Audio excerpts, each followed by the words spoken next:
waiting for these updates. No doubt they're getting information fed to them, and oftentimes we know that they do watch news reports as well to get the information as far as what they're seeing. Someone there from the Sheriff's Department was speaking, just testing the mic. Yeah, just testing the mic to make sure everything is good to go there.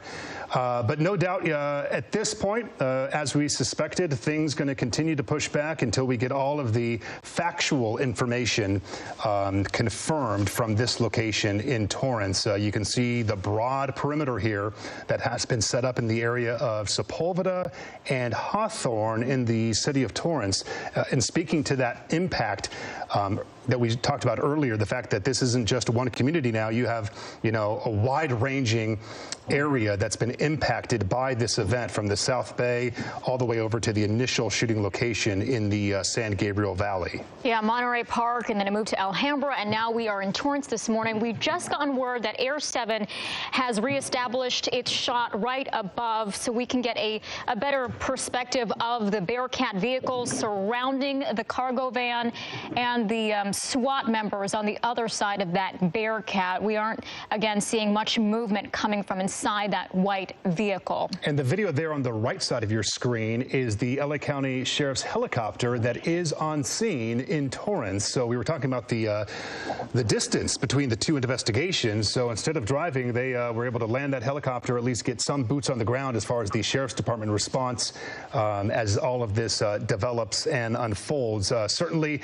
Bruce, I would agree with you. You have far more experience, but the tone and the stance, the posture of these SWAT members lead you to believe that if the suspect is in this white van, that he could be incapacitated because you don't have any guns drawn anymore. The officers that were closer have moved back. The deputies and SWAT members that are behind that Bearcat, have their backs to the vehicle. It just leads you to believe that the sense of urgency has diminished a bit, and you wonder, how do they know that? How do they know what's happening inside that van?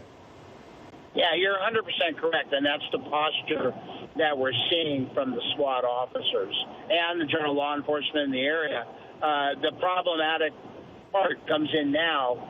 They do have to make entry into that van. They do have to have paramedics, which are part of the SWAT team makeup, to go in and possibly render aid to the suspect if he is still alive, or even if he is deceased, they still have to go do that. And the SWAT officers have that. And we saw them use that drone, that Torrance PD used a drone to see what was inside the vehicle without getting too close with an officer or a canine at all. So that was interesting to watch the body language change right after using that drone. Yeah, they may have seen something on the drone footage which leads them to believe the suspect is incapacitated and or deceased in some way, shape, or manner. And so that is why the posture changed, as you just said.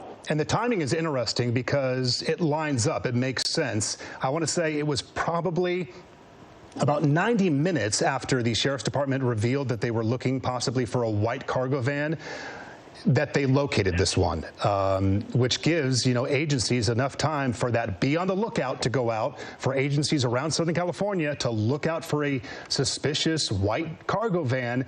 And around that time, enough time for that information to disseminate to other agencies. That's when this van was located so many miles away.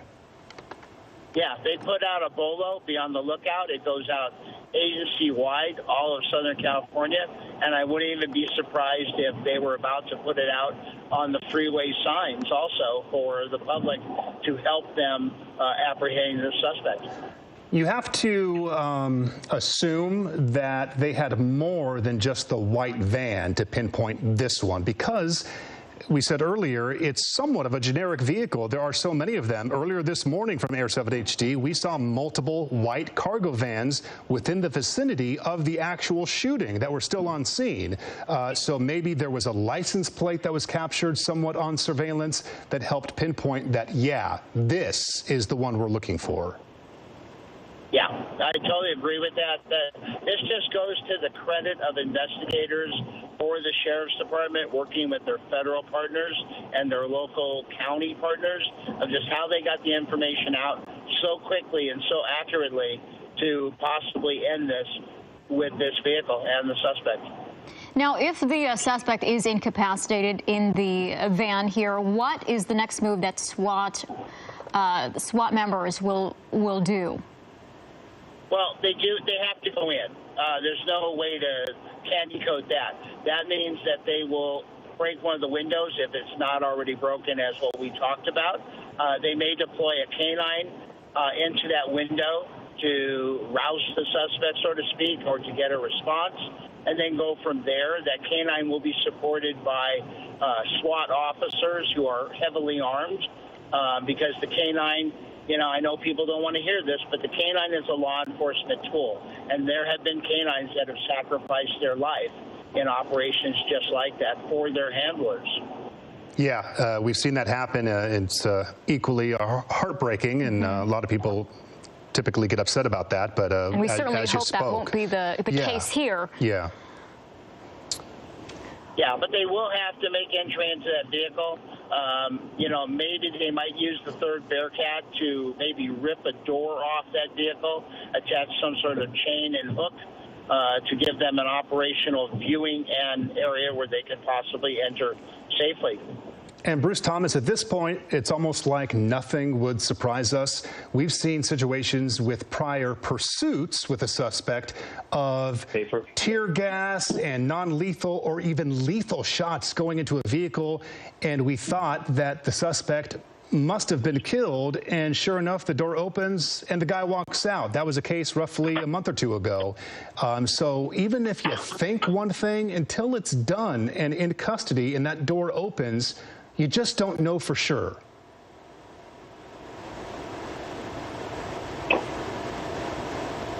Can you speak to that possibility, until they open that door? All right, we might have lost Bruce here, but again, we are waiting for new information in about 5 minutes or so, with that press conference possibly happening at noon. Might give us a clearer picture of what's happening in Torrance right now with this scene. We are also hoping to find out, who the suspect is and why they did this. Sure, we have the photo of this suspect that has been identified. His name has not been released. There's that image again, 3 images, we believe, from the same location, just different angles of this suspect, an Asian man. Earlier in the morning, he was described as being up to 50 years old, and certainly looks like that age range would be appropriate.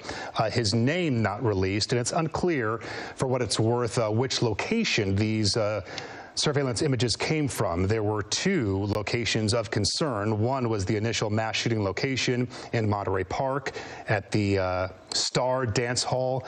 That was the first location. The second location was in Alhambra, where the suspect was apparently disarmed by patrons. So we don't know where these images came from, but the alert went out that this is the guy they're looking for.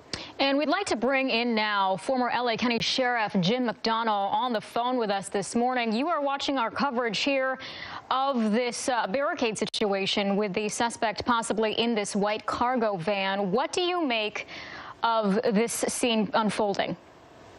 I've been listening for a few minutes. I heard Bruce Thomas's assessment, and I would agree with that the posture taken by the Special Enforcement Bureau operators at the scene, the fact that they don't have the side doors secured, but they do have the vehicle secured, would indicate that a very strong possibility the suspect is inside, incapacitated. So as we watch this whole thing play out, there's a lot going on behind the scenes, both here at this tactical scene, but also on the investigative follow-up, looking for any additional information that they can get that could potentially tie any additional suspects into this case, and of course doing the very very time-consuming and investigative steps that are so important in today's investigation, that just a handful of years ago that would not be undertaken. The technical side, the computer side, the cyber piece to this whole thing, potentially. There's a lot going on. And then, of course, at the scene, all of the closed-circuit TV cameras that might be there and other technical aids that they may have in place in the city to be able to help identify somebody who was at the scene and then be able to do an appropriate level of follow-up. Absolutely. I mean, that's a great recap on what we've been discussing throughout the morning, the social media aspect, the surveillance cameras, and we know that the Monterey Park area and even where the shooting we saw multiple cameras pointing down on the parking lot on the entrance of that facility. Former Sheriff Jim McDonald, this is, of course, a department that you led just over 4 years ago for a 4-year term. And knowing that the Sheriff's Homicide Bureau is leading the investigation, what kind of confidence do you have that they're going to wrap this up and they're going to get it right? They're as good as you can get. The Homicide Bureau are among the best anywhere. Likewise, with the Special Enforcement Bureau, are handling the tactical scene. And Homicide Bureau is going to take advantage of all of the resources they have from a technical standpoint. The experts from the side of the crime scene investigation and follow-up, cyber experts. The beauty of being a large department and the largest sheriff's department in the nation is that you have resources available to you to do anything that can possibly be done to further the progress of the case. Now, we've had a lot of agencies involved in this case overnight and through the morning hours. We've had the FBI also involved in this, and we see progress with this investigation and a possible suspect being apprehended within hours of this happening. Can you talk about the resources that are shared between these agencies and how helpful it can be in an investigation like this? Yeah, no, it's absolutely critical. When you look at the county of Los Angeles, it's 88 cities plus all of the massive unincorporated areas. 42 of those cities are contracting the LA County Sheriff's Department for their policing services. But there's an awful lot of different jurisdictions involved in anything like this that happens, particularly when you have a particularly heinous crime like this committed with the suspect on the loose after the incident. Everybody focuses on this. There's a potential grave threat to the community and surrounding areas. So everybody, it's all hands on deck, and everybody's focused on apprehending this suspect, identifying, isolating, and apprehending the suspect. And as we see here, the federal resources, state resources, as well as all of our partner agencies in the region brought whatever they could to bear on this. And here we have, like you said, within a dozen hours, the suspect has been located, and that is playing itself out now there for a conclusion. Sure. And for our viewers who are tuning in here on our live streaming coverage, the perspective of this being the 5th mass shooting in the U.S. this year, but the largest since Uvalde, Texas last year. So certainly on the mass shooting scale, this is a significant one. Bruce Thomas was speaking minutes ago about the collaboration on the training side with these SWAT members. We have both Torrance Police, and then we saw moments ago a Bearcat and personnel from the Sheriff's SWAT arrive. How well does that collaboration work? How familiar are you with it? Oh, yeah. No, very, very familiar. And the agencies do train together as much as possible. The 3 largest agencies in the county all have a SWAT team, LAPD, LA Sheriffs, and Long Beach, as well as many of the agencies that are more medium-sized. They also have part-time SWAT elements that they're able to respond to certain incidents in their own cities. And so we have people who put a lot of time, energy, and effort into being as good as they can be in this specialty, and it certainly does save lives. Their primary focus is to get to a scene, to try as best they can to isolate it, to ensure that there are no community members around the scene that are still in harm's way. They're evacuated. And then once they have it isolated and the situation under control from that standpoint, and then every attempt is made to de-escalate the situation, talk the suspect out of his position of advantage if he's barricaded, and be able to take them peacefully into custody. But they prepare for the worst and hope for the best and work toward the best resolution in all of these situations. And speaking about making sure that all the community members remain safe around this area, we were just taking a look at some video here of that drone that they were using to monitor the vehicle. Can you talk about the technology like this drone that is so helpful when it comes to a barricade situation?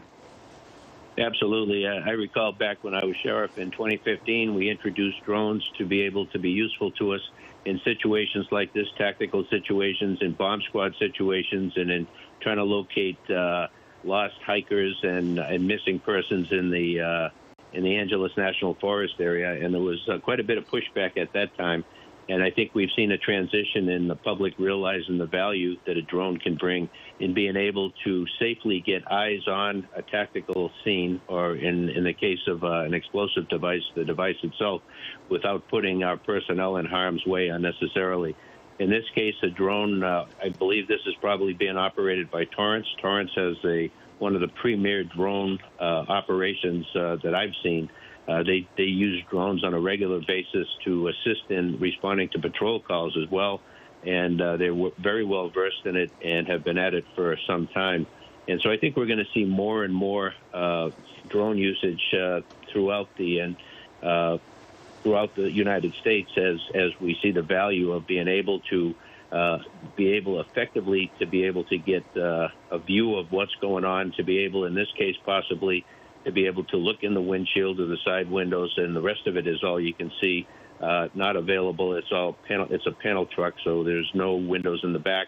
But to be able to see if the person is inside, if they are, and what condition they're in before they approach personally. So I'm sure that they have already made their assessment based on the posture here, that they're now going to move methodically into a position where they can exhaust all questions as to the condition of the suspect, as well as other additional suspects potentially in this location. Once they do that, then they'll make the approach. If they were to see that there were additional suspects in the van, that certainly would change the whole posture, and it would become more of a potentially a rescue effort at that point. Sure. Interesting. You see the bomb squad just pulled up here, and they're going to make sure then that the vehicle is not booby-trapped in any way, and to, again, look at all potential outcomes to this, and look at all possible threats, and be able to run those to ground before they do the actual approach. I was going to ask you about the response of the bomb squad unit that arrived on scene just a moment ago. Certainly you see that, and you jump to the conclusion that there are explosives, but they even do more than just that, and they do work in collaboration with the SWAT units. Is that correct? They do. We join them all together as part of the Special Operations Bureau or Special Enforcement Bureau. And they work together very closely, and particularly in situations where they have to breach a door in a location that's potentially barricaded, or to be able to effect a rescue in somewhere where they have to use explosives to gain entry. Certainly the expertise of the bomb squad is employed at that time. It was also very interesting to watch the drone hover close to the van, but very close to the ground as well, checking to see all angles of this van to see if there was any possible planted explosives as well. So that was fascinating to watch the drone be a very helpful tool to these team members out here. Yeah, it's very, very maneuverable. The camera set up on these devices is very clear, high-definition cameras.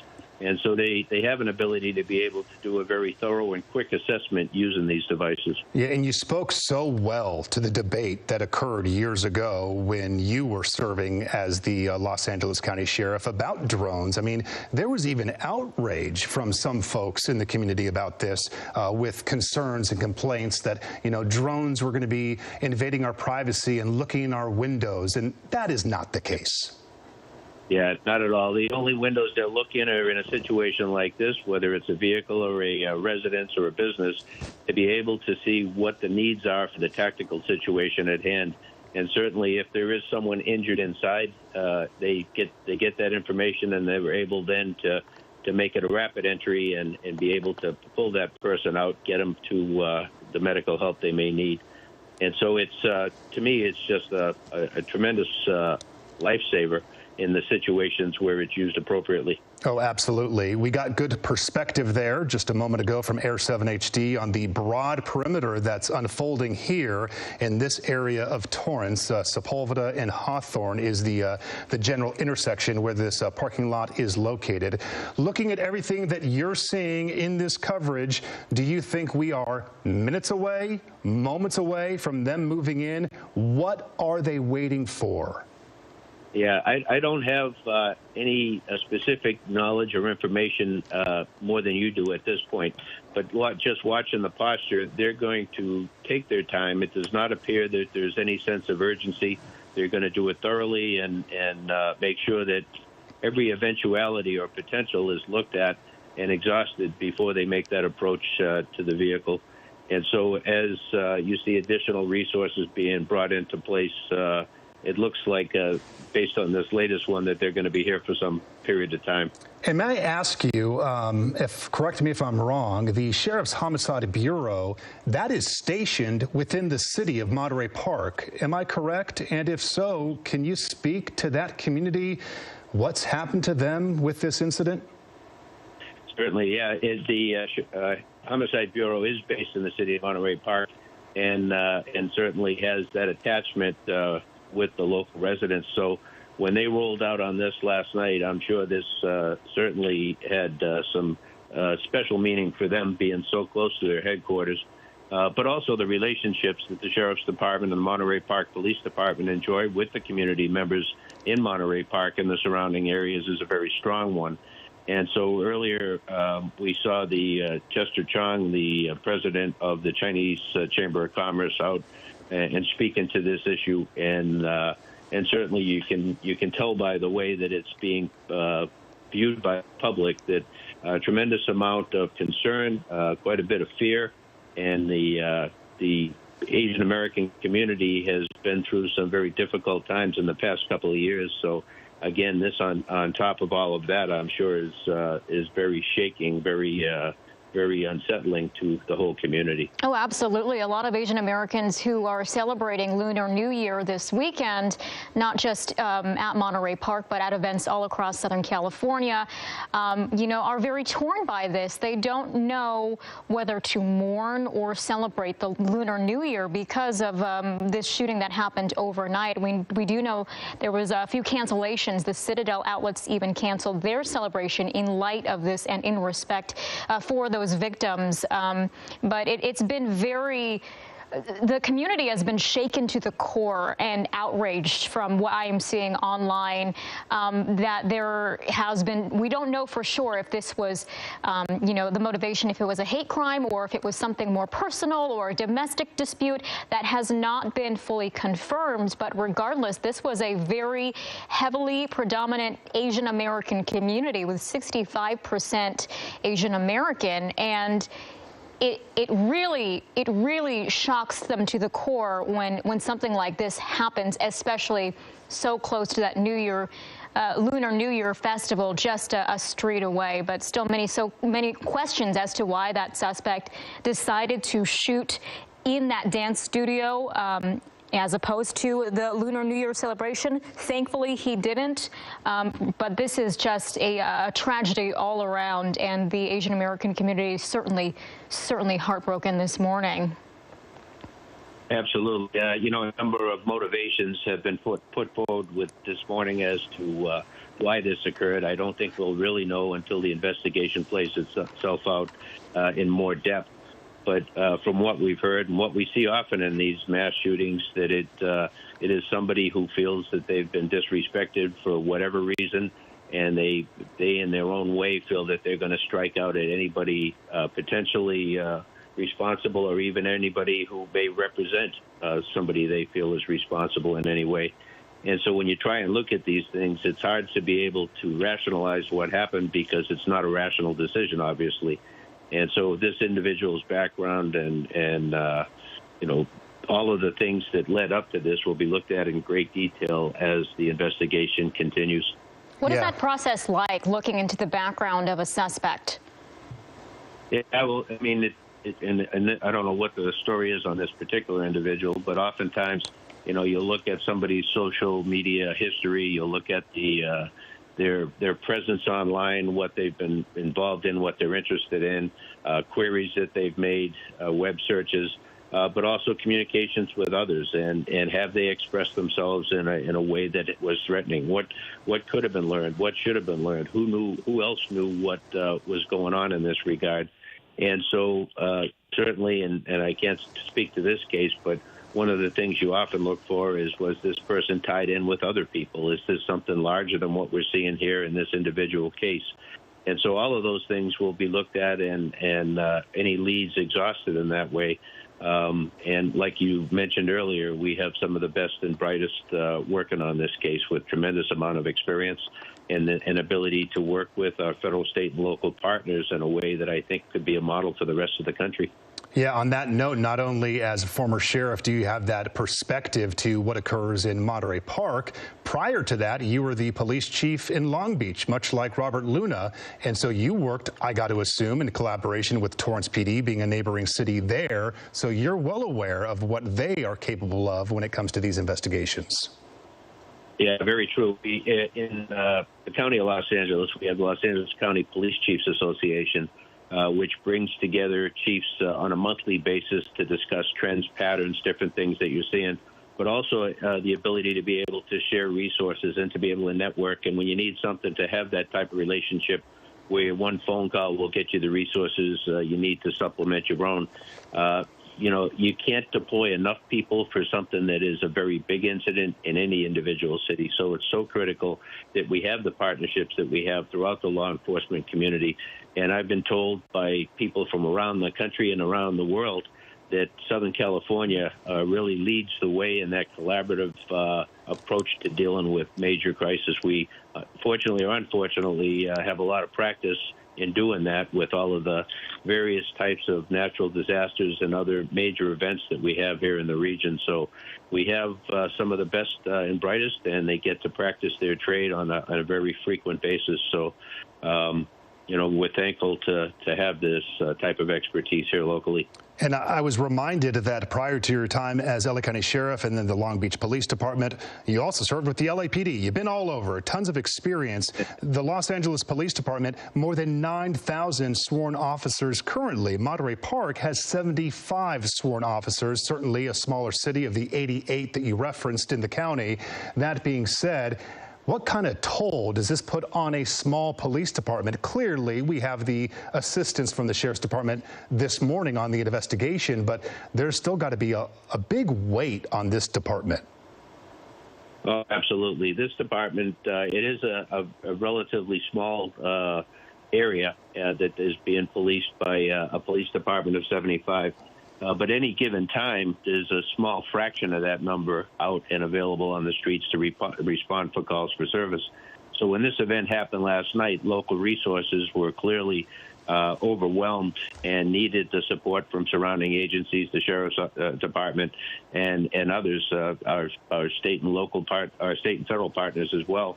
And everybody, no questions asked, when something like this happens, they respond. They get in, they get up, get in the car, and head to work, and not knowing how long they're going to be there before they come home. They're going to be there until the resolution of the case, in an effort to be able to protect the community. In a case like this, as I mentioned earlier, it is so egregious, and you have somebody who has taken so many lives and hurt so many others, and has the ability to continue on that type of behavior.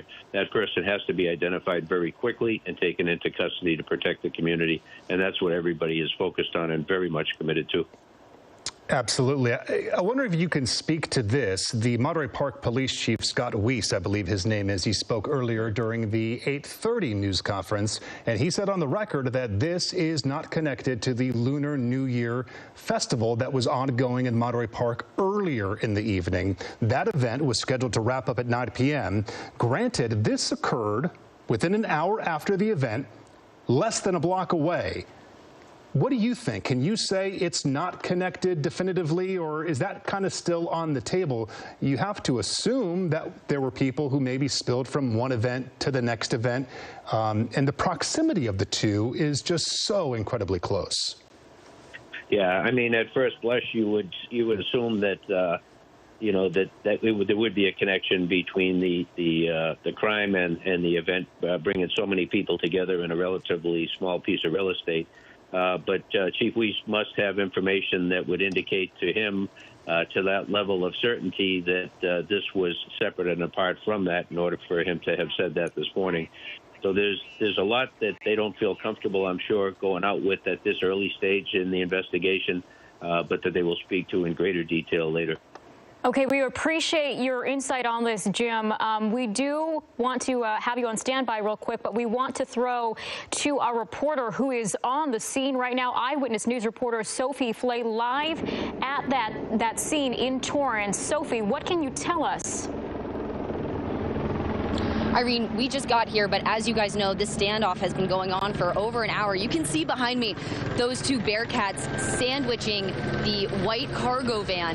You can't see the cargo van from this angle, but we do know, police have confirmed that the suspect is inside the cargo van. And LA County Sheriff Robert Luna just, about a half hour ago released photos of that suspect. And you can see over here, this has brought out a huge crowd. Sepulveda Boulevard and Hawthorne Boulevard, which is where we are right now, is completely shut off. They are just waiting for this suspect to either come out. We don't know what is going to happen, but this has been going on for over an hour. The SWAT team is here. Monterey police, sheriffs, so many government agencies coming out here to try to get to the bottom of this and get a hold of the suspect. We will continue to update you guys as we learn more. Reporting live in Torrance, Sophie Flay, ABC 7 Eyewitness News. And Sophie, as you were arriving on the scene, for what it's worth, for the community impact here, there are street closures. There is a broad perimeter that has kind of been expanding over the last hour or so. Walk us through that. Was it difficult for you to get in? Is it causing, some disruption there on the streets as you're arriving? Mark, absolutely. It was almost impossible for us to get here. So many of these streets are blocked off. There is yellow tape everywhere. There's, shopping centers around here where people are coming to park and watch this all unfold. So yes, it is very hard to navigate the streets here in Torrance. Yeah, can you talk about the atmosphere out there when it comes to the community reaction? I know all morning we've been hearing about shock and confusion, but that was in Monterey Park. Now this is a whole different scene in Torrance. What you said, people are parking and watching. Describe the atmosphere and the reaction that you're seeing this morning. People are absolutely shocked and devastated from the events that occurred overnight. You can see here people are parked. They're standing here. Hey, you guys need to get your car. Oh, we are being asked to move right now. So, yep, we're gonna move right now, you guys. Okay. So we're gonna send it back to you. Sophie, we appreciate it. Yep, understandable as that is a developing situation, perhaps a little too close to the developing situation there with that white van. That was Eyewitness News reporter Sophie Flay on the scene. And we've seen those images of the bystanders, the witnesses that are kind of in the different shopping centers taking photos, kind of watching what's going on. Law enforcement has to make sure anybody within sight of the incident needs to make sure they're back, because should there be gunfire, should that actually get to that state, it is a understandably very dangerous situation. Absolutely, and we have been monitoring the response both here in Torrance and, as we were mentioning, in Monterey Park this morning. We had reporters out there talking to folks who are just trying to start their morning and waking up to this horrific news, just very confused as to what was happening, especially with that festival going on overnight, and they were expecting it to be another joyous day, but here we are facing another shooting in Monterey Park, and they were very devastated by the news. So it's something that we're seeing throughout Southern California, the reaction pouring in, not only in our region, but also across the world, hearing about this shooting, especially on a very, very prominent holiday for the Asian American community. Still joining us live this morning for our continuing coverage as we stream here through our ABC 7 Los Angeles app is our law enforcement expert. I'm now being told Sheriff Jim McDonald, former Los Angeles County Sheriff Jim McDonald, still on the phone with us. thank you for sticking with us on this developing situation as we move in there with that image from Air 7 HD. Not a lot of movement. Those SWAT members, former sheriff, are stationary, looking like they're waiting for guidance, waiting for the call to move in. We saw the drone minutes ago. Is this a situation where they're analyzing that video? Can that video be viewed in real time? Do they already know what they've seen? Yeah, they can do it in real time. Torrance has, as I mentioned earlier, tremendous capabilities in that regard. So they were able to view it in real time and maybe going into greater detail, potentially looking to enhance the video they're looking at to get greater detail. Hard to know exactly what the weight is right now without more information, but clearly they have the situation in hand. The vehicle, and under any circumstances, is not going anywhere.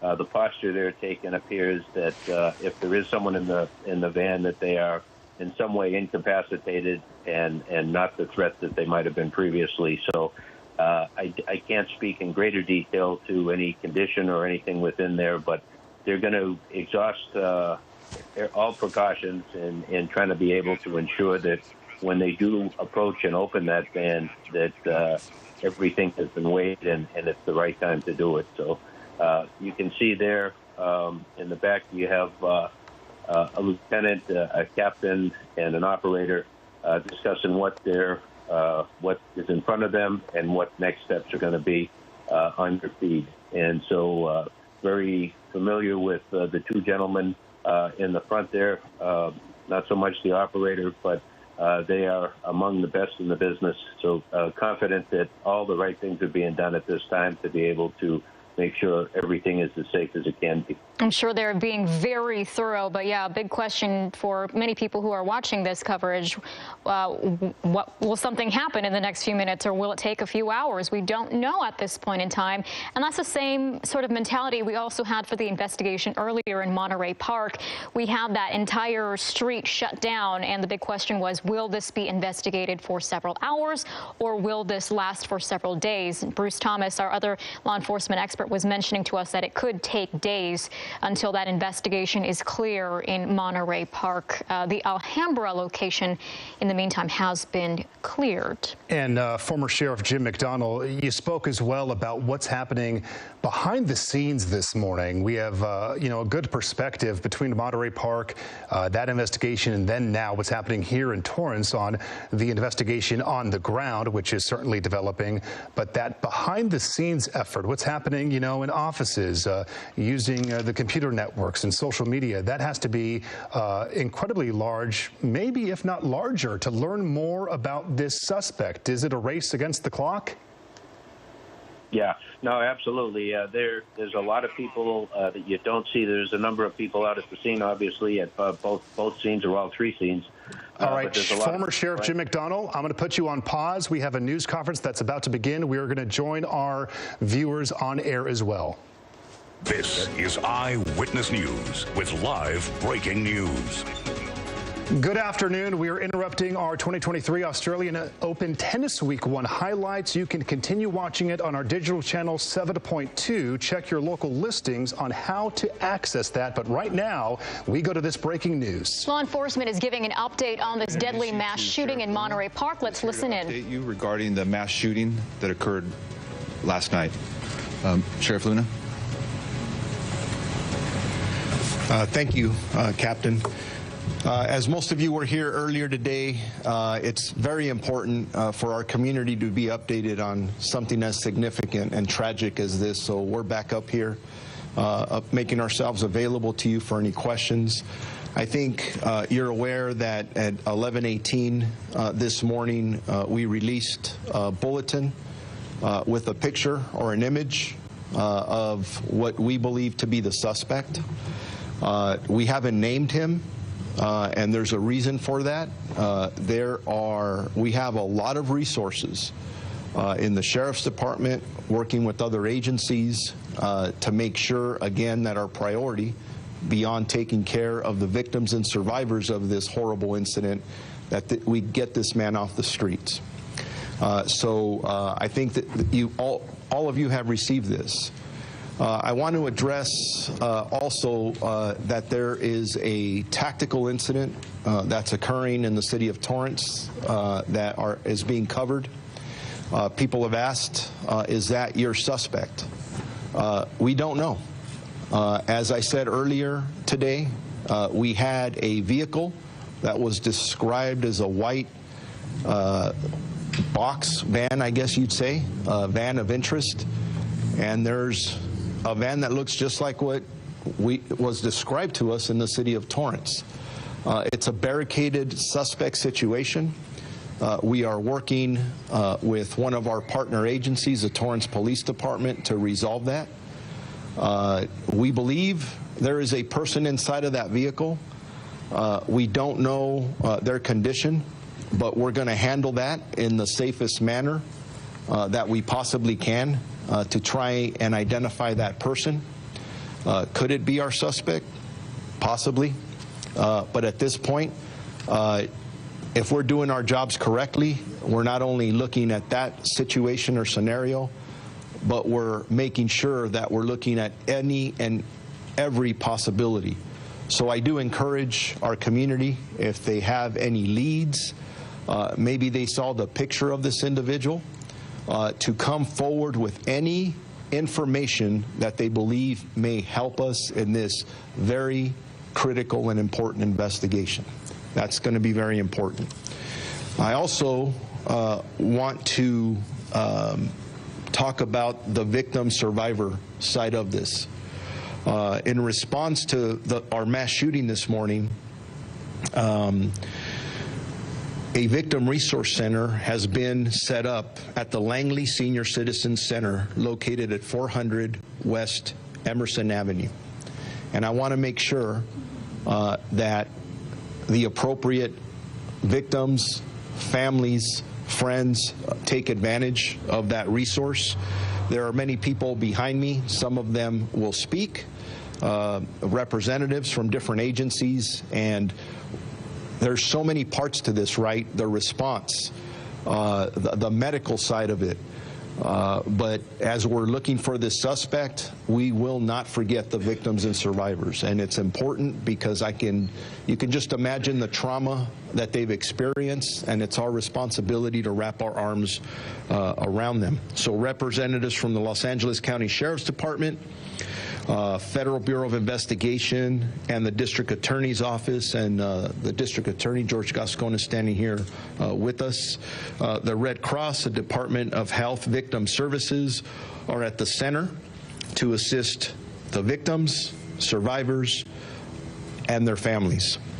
If anyone believes their relative may be a victim, please contact representatives at this Victims Resource Center that I'm talking about.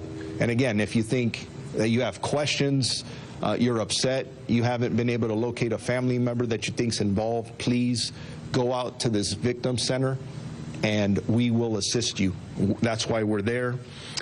At the center, we also have members from the Psychological Services Bureau, from the Los Angeles County Sheriff's Department. And as we go hour by hour, if we see any other needs, there are multiple agencies that have contacted us. Everybody wants to help, which is amazing in this time, because we need to depend on each other in difficult circumstances like this. So with that, I am going to turn it over to the next speaker. And I'll be here for questions at the end. Thank you.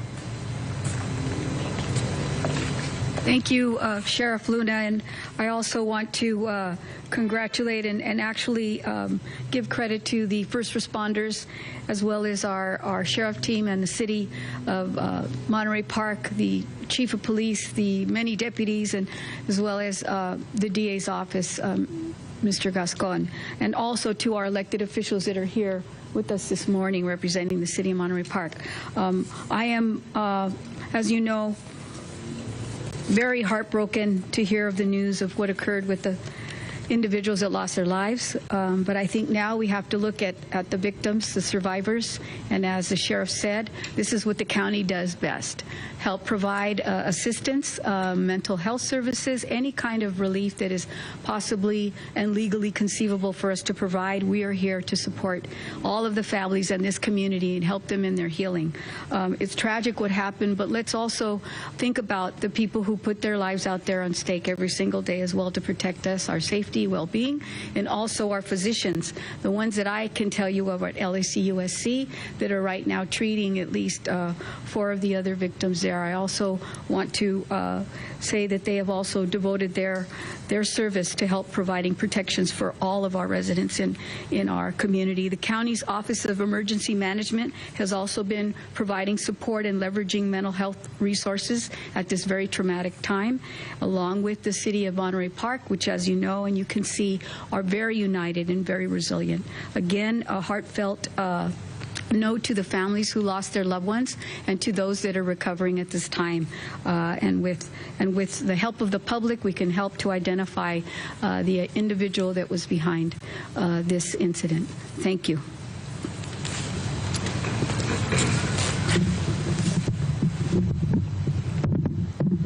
Good afternoon, everyone. You know, this was supposed to be a moment, a time of celebration. We're celebrating Lunar New Year's, which is such an important component of many communities around LA. So the first thing that I want to do is I want to express my condolences not only to the victims' family, but the entire AIPI community. My office has multiple roles in this case. Number one, by state law, we ran a mass casualty response unit. And since very early this morning, we began to mobilize countywide resources in my office as well in order to provide services to the victim's family and to the community. And this is work that will not only, it began today, but quite frankly, will go on for months and possibly years. You know, the impact of trauma from this event goes on for a very long time. I want to thank the Sheriff Department, Sheriff Luna, and the Monterey Park Police Department for the incredible work they have done. We've had also our own law enforcement component has been here since very early on, working first with the Monterey Police Department, and we will continue to do that with the sheriff and other partners. Clearly, depending on whether an individual is arrested, we will talk about prosecution at a later date, and that is appropriate. I also want to thank the U.S. Justice Department, our U.S. Attorney, who is here today with us. Again, this is a joint effort, and depending on what the conditions are, the Bureau of Investigation is also part of this work. But what I want to make sure that we get across to our entire community is that we are a united community. When one of us is attacked, we're all here together. And regardless of what the motive was for this horrendous impact, for this horrendous event, we will continue to work together. We're here with Monterey Park, with the San Gabriel Valley, with our entire community. And we're not only here today, we will be here every day until the work is done. Thank you. I'd like to thank everybody for coming out right now, and I want to speak to the Monterey Park community directly. Our police department, our city continues to provide protective services throughout this incident. We work with our partners both on a county, a state, and a federal level and try to resolve the situation as best we can and take our suspect into custody. The sheriff talked about the Langley Center. That's where our victim assistance has been set up.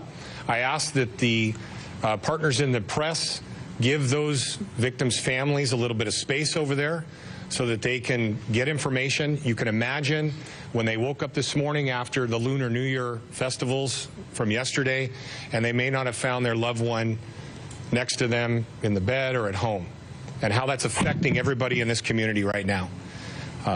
I want to ensure everybody that as we get more information, we'll put it out as much as we can. And the Monterey Park Police Department is here as your partner in the community to keep it safe. Any information that people may have related to the incident, they can call the police station. We will try to get information out as soon as we get it. I have a lot of uniformed police officers that are out on the street Every single one of them is committed to the community, and if someone in the community has a question, has a concern, is scared, that officer's out there to make sure that they're okay. And all they have to do is reach out and ask the question. I'm going to open it up to any questions. Thank you. Sheriff, can I ask you talk about, and again, we know that you're limited in what you can say for a number of reasons. You talked about the situation in Torrance right now, and you said that you don't, is the suspect in? You asked yourself rhetorically, and you said it's possible. Is it also possible that a person who's in there, whether it's the suspect or not, is no longer alive? Is that a possibility? Yes, it is a possibility. Sheriff, are you aware of any one who's heard any gunshots that would make people think that was a possibility? I don't have that information here in front of me, but that's also possible. Yes. Sheriff, do you have a name because you released a picture, or are you withholding the name, and why is that? We are withholding the name at this time. And as I stated earlier, it is a priority to apprehend this person. And we have a lot of resources throughout this entire region. And we believe if we're putting his name out, that will inhibit our ability to potentially arrest the suspect if he's out there, or maybe flee. So please be patient with us. You've been patient thus far, and this is why we're going to keep our word that we're going to continuously update you, because the community, I understand, they're thirsty for information. And yes, we did put his picture out, and that's because from a public safety perspective, we want people to see who this is and then give us any information that they may have about his whereabouts, so that we can safely take him into custody. Sure. Registered to the individual whose name you have? It is very early, but do we know if this individual was working by himself and the motive of this situation? No, we don't. And we have to keep all those options open. Was he by himself? Were there other suspects? Our detectives are looking at every angle. And that's the important thing that good investigators do, right? They keep every option on the table until we know for sure what the motive was, who else was involved, and other than getting this suspect into custody and providing the best case to either the district attorney or the U.S. Attorney's Office, our job is to collect every shred of this awful puzzle that has been laid out by this suspect. So, work in progress. It's one of those options. Do you believe that this is a domestic violence situation, and that's what We've been asked that, and we're looking at every angle, whether it's domestic violence. The question was asked earlier about a hate crime. You have to leave the door open for any possibility until we understand who this suspect is, what his motives are, where he came from, what his intention was. At the end of the day, as a Sheriff's Department investigative unit, we are responsible for providing all the facts and evidence to our partners in the prosecutor's office so we can prosecute this individual to the full extent of the law. Is the car in Torrance registered to the individual whose name you have? I don't have that information right now in front of me. We should be able to follow up with you on that as this incident goes on. Sheriff, would you be able to confirm at this point that the suspect in the second location was in fact the same one who perpetrated this mass shooting at here in Monterey Park? We believe it is. I'm not confirming it 100% because, again, we still have to put this whole thing together. But the picture or the image that we're showing you is from the second location, and we believe that they are both connected. But again, we leave every option on the table. We have to leave it open because we don't want to focus on one area while someone else is getting away. So got to be open to all of it. How he was apprehended, I mean, for a while by the patrons at Lai Dance Hall. What kind of weapon was recovered from him? How did he get away? Earlier today, in regards to the weapon, I could tell you that it's not a high-powered assault rifle, but but I don't want to get into the specifics on the weapon. In time, we will. Everyone will get exactly what that is.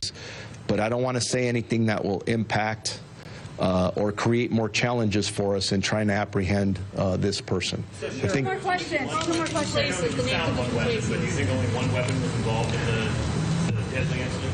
We don't know that yet. And for us, just like I'm saying that there may be one suspect, we think there's one, there may be more. We also have to assume there may be more than one weapon, right? We may have recovered one. When we find him, that doesn't mean he's not armed and dangerous.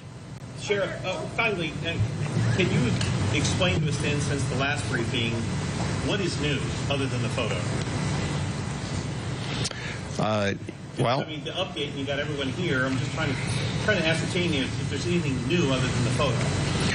We have the photo that's new. There's the incident that's occurring in Torrance, where obviously there's a lot of questions and concerns about that. That's the update that we have. There's nothing from that. You're not able to tell us anything from that. So I'm just asking if there's anything definitive that you can tell us. I'm giving you definitive information now. And I'm giving you the information that we have. And I had a choice to sit back and not come out here and be available, or come out here like we talked about earlier, and every time we get even a shred of an update to give you what we have, because there's significant public interest in this, as there should be. So if we call you out here in 2 hours, I'm hoping there's more information to provide. Because I want this solved as much as anybody out there does. We want to, this has been painful. Let me go over here. Can you confirm the name of the two locations where the shootings took place? I don't have that information in front of me. Yeah, typically I don't put out the specific locations just out of respect for the business. I'm sure as the day goes on, we'll be putting down those specific names of the businesses, because as you can imagine, if you're the business owner there and you had this horrible incident, they're traumatized as well. So one more question. Let me go over here. What hospitals were the victims taken to? You know, it is normal that when we have victims of violent crime, we don't talk about specific hospitals. And I'm going to share just a quick story as to why we don't. Earlier, it may have been mentioned that they were at a specific hospital, and somebody called one of those hospitals to say something along the lines that they want to go and finish the job. That is absolutely horrible. So again, I don't believe that's the information. Please, these victims and survivors are dealing with so much. Let's not traumatize them more. So yeah, and be patient with us, and our Sheriff's Information Bureau will put out another time where we're coming out, and I hope to have even better information. But as of right now, that's what we have. And again, thoughts and prayers to all the families involved in this. It's a horrible incident for our county. So thank you very much. Yes, over there. In Spanish. All right, you were listening live there. That was the latest news conference from Monterey Park with Sheriff Robert Luna, other speakers including LA County Supervisor Hilda Solis and LA County District Attorney George Gascon, all speaking at the mic as we are gathering the very latest information on this deadly mass shooting that occurred late last night in the city of Monterey Park. Still, those numbers remain the same. You see on your screen 10 killed and 10 injured in the mass shooting. And while that news conference was ongoing, on the right side of your screen, you still see it there. And now we have a ground image on the left side of the screen. Those images are both from the city of Torrance. So there's a lot at play here. What's happening at this location, as you see the ground shot and the aerial shot, is a vehicle that they believe could be the suspect from this mass shooting. Sheriff Luna, using very delicate wording, could be the suspect. They believe it's possible that it's him. So there's a lot at play to confirm that, but certainly they are taking it seriously that this vehicle matches the description. They have released the image of the suspect. They have not released his name. The sheriff did confirm that they have a name, but they did not want to put it out right now. We, of course, have the crew on the scene. That includes reporter Sophie Flay. Sophie has confirmed that we have the LA County Bomb Squad and Hazmat on scene as well as they investigate this vehicle before they move in any closer. And while that news conference was going on, we saw the LA County Sheriff Bearcat, that SWAT vehicle right there to the right of your screen on the bottom right, move alongside that white van to get a closer look. It was right against the vehicle. Yeah, we were watching that as that press conference was going on. We also want to go back out to our ground reporter, eyewitness news reporter Sophie Flay with the latest. We just heard that press conference. And Sophie, what are you seeing out there from your vantage point this morning? Okay, we'll put Sophie on standby. We're not hearing Sophie's mic. Oh, there okay, it is. Sophie, go ahead. We hear you now. You're good now. Go ahead. Can you hear me now? We can. Okay. Yeah. Great. Mark, Irene, we are here in Torrance on Sepulveda Boulevard and Hawthorne Boulevard. Right behind me, as you can see, we can zoom in here, you can see that white cargo van sandwiched between two Bearcats and like you said, another one kind of just moved in there. And we have just confirmed now that the bomb squad and hazmat team have moved in. And in that press conference, we learned that they're not sure if there are hazardous materials inside that cargo van, so they are taking all precautions. And everyone's here. I mean, Torrance Police, the SWAT team, LA County Sheriff, everyone coming together to handle the situation carefully and diligently, like they've mentioned. LA County Sheriff Robert Luna released photos, like you said, of the suspect not that long ago, and they are now just waiting here. As we mentioned before, it was impossible to get over here. So many streets blocked off, and so many community members have come out to kind of watch this scene unfold.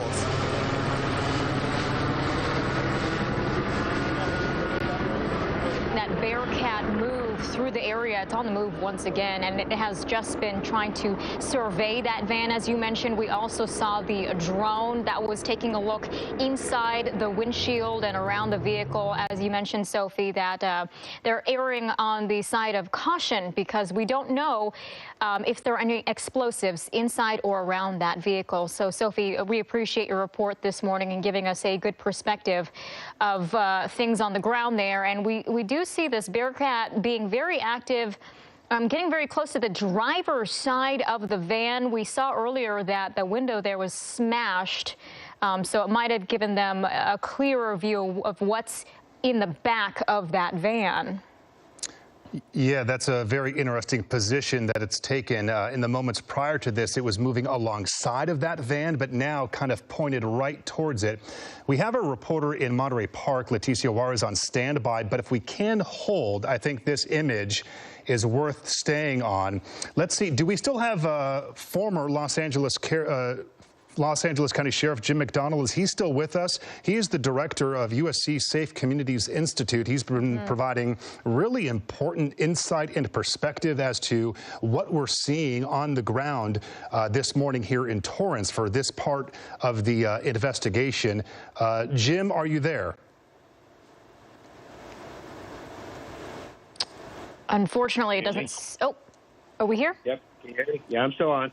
Okay, now this image that we're seeing, this Bearcat with the LA County Sheriff's Department, it's taken a different position, kind of pointing directly towards the driver's side window of that white van. You know how this process works. Tell us about what we're seeing, what could happen next. What does this all mean? Yeah, they're using the Bearcat because they're in a position of advantage structurally that is as strong a foundation they could put themselves in a safe position that should something happen, should somebody open fire on the vehicle, they're relatively safe in that position.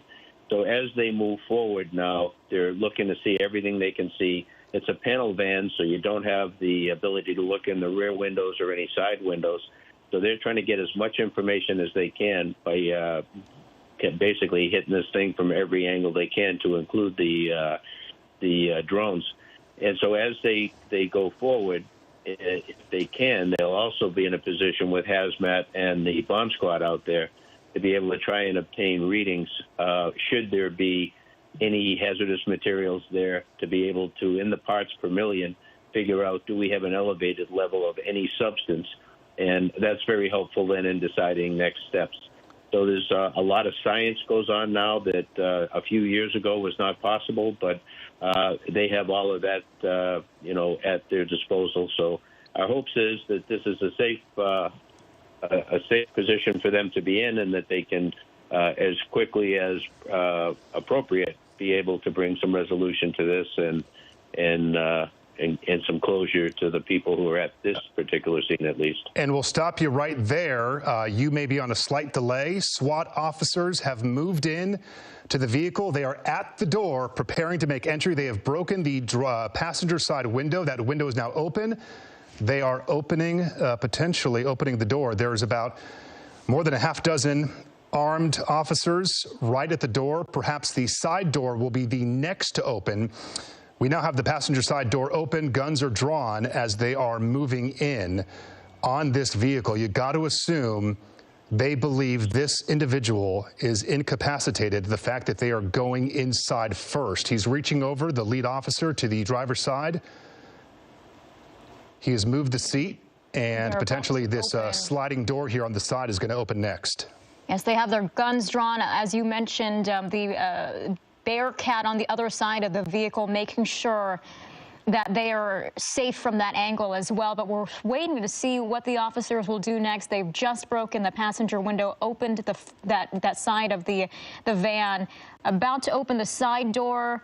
They are all in position. One officer has just gotten into the passenger seat, and taking a look back there, it doesn't seem like they are on high alert. I mean, the fact that he just went all the way inside the vehicle. The body posture there, it seems like they are not seeing too much of a threat at this point in time, but they are, of course, still on guard. One of the officers still peering back there. It's not a sliding door. The doors are opening. Taking a look inside. And it's kind of hard to see from our view. It looks like they're still looking even further back behind that door opening. They're pulling something out. Looks like a blanket of some sort. And former Sheriff Jim McDonald still on the phone with us. We thank you for sticking with us here. I mean, we're watching, as everyone is, at these images. This was a barricade situation for well over 2 hours here in Torrance, the intersection of Hawthorne and Sepulveda, near the Del Amo Fashion Center. Now playing out live here on ABC 7 Eyewitness News, on air and online, abc7.com. And this situation has been unfolding here in Torrance since roughly a little past 11 o'clock. So it's been almost a couple hours since we first saw this van swarmed by Bearcats and officers moving in. So they have been monitoring for the past couple hours to make sure that there were no threats to any officers. They had a drone circling this van for a while, checking for explosives possibly in and around the vehicle, for any movement inside the vehicle. We are still waiting to see and hear what is inside, if it was the suspect they have been looking for, if it is that suspect with another person possibly. We don't know at this point in time, but it looks like that Bearcat is moving away from the vehicle on the driver's side of the van. Gosh, even with the posture, which was somewhat calm given all the circumstances, it was really tense to watch that, not knowing what these SWAT individuals would find upon opening the vehicle. You even have one gentleman walking away there. So we don't have the best vantage point to see all the way inside, including all the way in the back portion of that van, but it's still unclear if an individual was in fact located in that vehicle. They are continuing to comb through that vehicle. I was just so impressed by that initial SWAT officer who walked in through the front passenger side to get that door open. Clearly, they had some good information from the SWAT Bearcats that were there, had it pinned, and then from the drone that was looking in through the front dash. But still, it's a tense moment nonetheless. You just never know. Yeah, you can never fully assume that vehicle is completely safe. But we did watch that officer break the front window, the passenger front window, and reach in, unlock the vehicle. It's very difficult to see from our vantage point what's inside the van, and we may not know for a bit of time what exactly they find, because they do control, law enforcement does control the information that is released to the public as they continue their investigation. So we are just watching all of this unfold live. Many people still reeling and outraged and emotional over the shooting that happened last night. Absolutely. Jim McDonnell joining us again. Again, he's been on the phone with us, director of USC Safe Communities Institute. You've seen the images now. I believe you were on a delay, but I'm sure you've seen the images now from Air 7 of those SWAT members going in. What do you make of what you saw? Yeah, it appears from what we know that they approached, they made sure that, that what they had initially thought was confirmed. One of the operators then, as you mentioned, took the initiative to go in and be able to open the rear panel doors so that others could go in. There was one of the operators there with a backpack indicating that he was likely the tactical paramedic on scene. And so if there was a need to render aid, medical aid, there was an ability to do that immediately. That does not appear to have been the case, and that person also has the ability to be able to make a pronouncement as to whether that individual, if there is one in there, we don't know anything for sure at this point, but to pronounce somebody deceased as well, if that was what the circumstances dictated. Sure. I got to assume, jump into conclusions from what we've seen here, that there are two options. Either the van's empty, or if there was or is an individual in there, that person is deceased.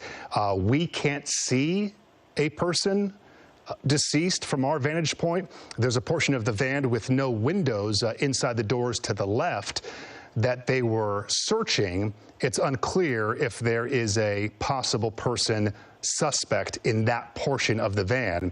But the law enforcement officers, those SWAT members, they have, in most part, stepped away. There still are some to the driver's side door side, but those team members have stepped back from the van. They've gone through the initial search of the vehicle. So there certainly was not a live suspect in the vehicle. If there was someone in that vehicle, that suspect is passed away. The other option is that they did not find anyone. That would be a major concern. And again, we are still waiting to hear from law enforcement on an update on this. We in our last press conference that we heard from them, roughly about 45 minutes ago, we didn't have many updates on this situation. But they did say that the suspect that they had been looking for was possibly in this white cargo van because it matched the description of what they had been looking for throughout the entire morning. Run this scenario by the possibility that the suspect was following the news updates and the alerts that law enforcement had put out that they were looking for a white cargo van, and it was ditched here. That certainly is a possibility, and that this is where the vehicle was found. That it matched the description, the possibility that they had the license plate and connect the dots on that. But after 2+ hours, maybe 3 hours here on scene at this location, they maybe have not found anything inside in terms of a suspect. Jim McDonnell, that obviously is speculation, but everything has to be on the table. Sure. We can only see what we see. And Jim, is that possibly why they are withholding some information? Okay, new information. Hold on, Jim. There actually is a body. Yep. There is a body in the driver's seat of the van. We did not have a good we did not have good perspective on that earlier, and now we can see it. Of course, we're not going to zoom in, but I had eyes on it a moment ago, and there is a man who was in the driver's side, slumped over of this van. Wow, what a development. Okay, speak to that. Yeah, that makes sense, because if this was an abandoned van, they would have cleared it earlier, taken every precaution. But if there was no one in there, then the posture would have been different, and they would have continued doing the normal procedure for the investigation, the impound, and so forth. That didn't happen, and the reason for the delay was, as you now know, a suspect in the van and apparently deceased at the scene. And so when the press conference was held and Sheriff Luna mentioned that we don't want to jump to any conclusions, you have the van. It could be the right van and not the right suspect at the time. So there's a number of different options that you can't press a redo button if you don't get it right.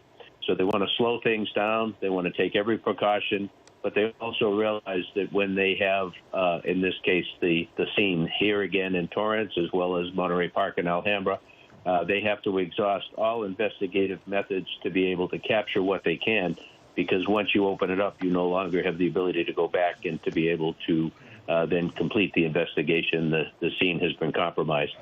And so they will take their time in moving through this investigation and follow-up. And again, as we saw here with this white van, it was fairly clear, although you can't say that, it is speculation prior to now, that there was an individual in the van and that they were incapacitated.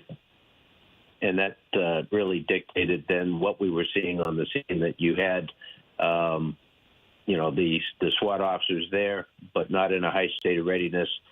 It was very clear to them, probably from the beginning, that this individual had passed and was no longer a threat, and that dictated the test that we saw here on the live. Yeah, they probably spotted him ahead of time and were taking their time to assess if there were any other threats possibly with this vehicle, maybe bomb explosives or anyone else inside the vehicle. That's why they were out there since about 11 o'clock this morning. But what a development in this investigation. Not even a day after that crime happened overnight in Monterey Park. Yeah, just 12 hours after the shooting that occurred at 10:20 last night, in which 10 individuals were killed, another 10 more that were wounded. And Jim McDonnell, when you have a situation like this, you lose the investigative possibility to try this individual, to gather more from them, to interview them. There are so many questions. It appears that in most situations, you'd want to keep that suspect alive to figure out what were they thinking, what was the motive, why, and was there anybody else involved? No, absolutely. I mean, the sanctity of life drives what we do, and certainly if there was any indication that this individual was alive from the beginning, that they would have taken more urgent, assertive steps to be able to get them medical aid. It was obviously from their behavior clear that wasn't the case. But again, as going back to the press conference with Sheriff Luna, the number of moving parts in something like this, and he referred to the human side, the number of victims, all of the impact on all of their families, the number of people injured and scarred maybe for the rest of their life. Their life has been changed, as well as all of their families. And then the community, the perception of safety in their small community for something like this to happen. And now become a focal point for the world media. Again, very sad, very tragic for everybody involved, but certainly the people many people will live with a lot of pain for the rest of their life as a result of this incident last night.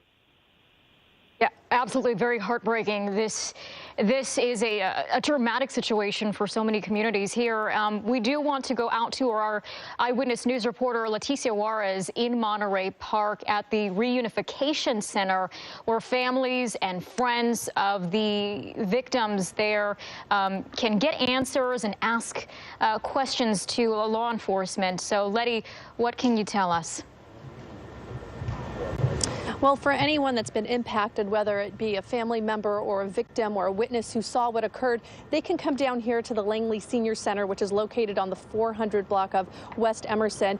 We haven't seen too many people going in, just a couple people trickling in. Like right now, we do see some folks going in. They've been probably about 3 others before them. Now we're seeing a couple more folks.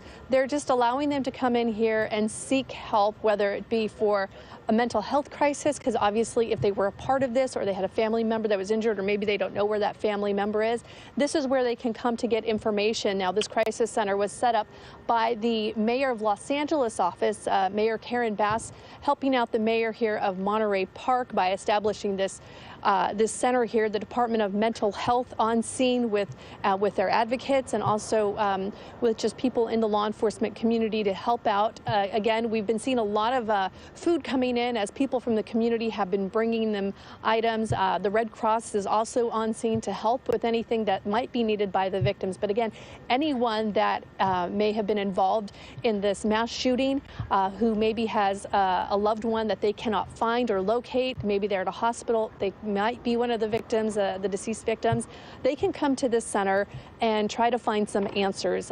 This center will be here throughout the duration. Right now, the mayor of Los Angeles helping out the mayor of Monterey Park as they conduct this mass shooting investigation. They're trying to just gather as much of the witnesses or the family members or the victims that they can to try and see what they can do to help them out right now. Because you can imagine this is just a really heartbreaking event happening to this community here in Monterey Park. I'm going to throw it back to you guys in studio. Absolutely. Leticia Juarez, we thank you for that update. We are now into our 1 p.m. hour here on Eyewitness News, both on air and online, streaming on our free ABC 7 Los Angeles app. I'm joined now by Eyewitness News anchor Michelle Fisher, joining us here on the desk. She was here last night when all of this was beginning to unfold, so much unclarity on what exactly was happening, and now kind of full circle with learning so much about the victims and now the apparent suspect in this white van. Michelle, just heartbreaking to see the impact, the broad impact of this event. Yes, last night as all of this information was coming into us, sometimes I don't know that everyone understands immediately, especially the viewers. They want answers and they're wondering, how the process works in terms of getting information. And we certainly shared all we could last night. But yeah, to your point, to see this all unfold today and all the new information we're learning, and then to get that picture of a suspect, no name just yet, but and now for there to be a body discovered here in Torrance, it is kind of come full circle, but still a lot of unanswered questions this afternoon about a motive and who this individual is, his relation to the victims, if any at all, if it is some type of hate crime or if it was targeted. So yeah, still a lot of unanswered questions that hopefully we get the answer to sometime soon, but certainly if the individual in this white vehicle here is the person responsible, that at least allows people in this community to kind of be at ease and then not have to worry about somebody still being out there with a weapon possibly who could, shoot and kill other people. So absolutely. We spoke earlier with one of our law enforcement experts, Bruce Thomas, about the fact that more often than not, law enforcement does exactly what they did today. They find the suspect. They are very good at this, using all of their resources to gather the best information. Once again, that image on the ground of what has been occurring there in Torrance this morning, a secondary location where the suspect has been located, a man inside of that vehicle, dead. Joining us live as well, Rob Hayes at Monterey Park City Hall, where that news conference wrapped up minutes ago. Rob. Yeah, so many questions still remain. That news conference wrapped up. The sheriff talked to us, and they were talking about the possible suspect or person inside that van before it was confirmed that someone was in that van. But we've seen that now that there was a body found inside that white van in Torrance. The big question is it our suspect? Is it the man that is connected to the shooting here in Monterey Park? We just don't know. Investigators earlier at the news conference were talking about how they had a name associated with the person seen in those photos that they released. It was an older gentleman, an Asian man who was wearing the ski cap. They have a name, but they aren't releasing it. They said that they were afraid that it was going to impede their investigation and that their main priority was to get this man off the street. But again, we just watched everything unfold there in Torrance. Is that the suspect? We don't know. The news conference ended before that went down, so now we're going to wait for the latest update. We don't know when that will be, but You know, the last news conference was a couple hours before this one, so it might be a bit, or because there is a new development, maybe they'll all come back out and talk to us. But we will be here waiting to see what happens. Yeah, Rob, it's so true what you said, just to kind of pull back the curtain, you know, on, you know, stopping short of the confirmation. You know, you have the vehicle that matches the description. You have a man who's, you know, dead in the driver's seat. You know, all of it checks off, but until law enforcement at the very top, the sheriff says, this is our guy. We're good for now. No more threat. You almost just have to hold off still on the we believe phrasing here, because it all pieces together. But until they say it, you know, we just, you never know. Along with the aspect of was he working alone in this crime? And, you know, speaking to law enforcement, you know, he answered that question during the news conference about how much information they've been able to release. And, you know, they have updated us along the way. There's been little pieces of information that went out along the way. So certainly a developing situation that they are dealing with this morning. You may not have this information, but is there any indication that they're going to come back out and speak at your location at Monterey Park City Hall? We haven't heard anything right now. The podium is empty, but they are all inside the Monterey Park City Hall, huddled about, I imagine, discussing the latest developments and, you know, what they're going to say next. But again, you know, you were mentioning there are so many dots in this case, and it's tempting to connect them all. We're going to wait for the officials to actually connect all those dots. Yeah, patience is the word that comes to mind. I know sometimes in these situations it can be difficult because we want answers as soon as possible, but patience and also trust that law enforcement is doing any and everything that they can to A, keep people safe, and B, find the suspect, which it seems they possibly did, and C, just to get those answers to us and get the accurate, correct information out to news agencies, and also we'll get that information to viewers. So patience and trust, which we're leaning into that right now. Okay, this is really interesting. Rob Hayes, thank you. Stand by. On the left side of your screen, more movement from the SWAT team members on the ground behind that Bearcat with the LA County Sheriff's Department, that armored vehicle, a second white cargo van. Earlier, we were told of one. There was one that, of course, we have been watching, in which the suspect was found deceased. You got to wonder, were there ever reports of two being involved? Certainly, they're not taking any chances here, and they are moving towards a second vehicle that I believe is just across the way from the parking lot of where the first white van was located. This is a new development. Guns drawn there from the backside of the Bearcat. We're watching this with limited information, simply kind of witnessing it, and a real concern of there potentially being a second suspect. Why would the van be in the same area, and why would it be across the way? Right. We see kind of billowing there some flags that say sail. So it makes me wonder, like, what is beyond this area? Is this an area where there maybe is a car lot or some type of, but that vehicle certainly with a dashboard there that seems to be a bit cluttered, seems like that belongs to someone. So yeah, interesting that there's not one but two white vans that we know they were looking for initially. One person in the one white van that's off screen right now, and then still waiting to see what's in the second vehicle here. But yeah, guns drawn from the SWAT team as they cautiously approach this vehicle that is just abandoned seemingly in this parking lot across the way from the other vehicle. They're making their approach now. Yeah. They are moving in. This specific location is Lomita in Hawthorne, so it is a different intersection. These SWAT officers are moving in, appearing to go in from the rear. We are watching it here. Man, so incredibly tense. At a moment when you thought that their search was over, they move in again to another vehicle, almost as though they have some type of a lock device to get that rear door open. This vehicle, unlike the other, does have rear windows. The other van was a closed back with no windows. This van appears to have windows there on the top side, and the SWAT beginning here to open that door.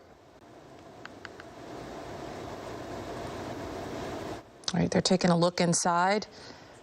Former Los Angeles County Sheriff Jim McDonnell still on the phone this morning. Wow, one development after another.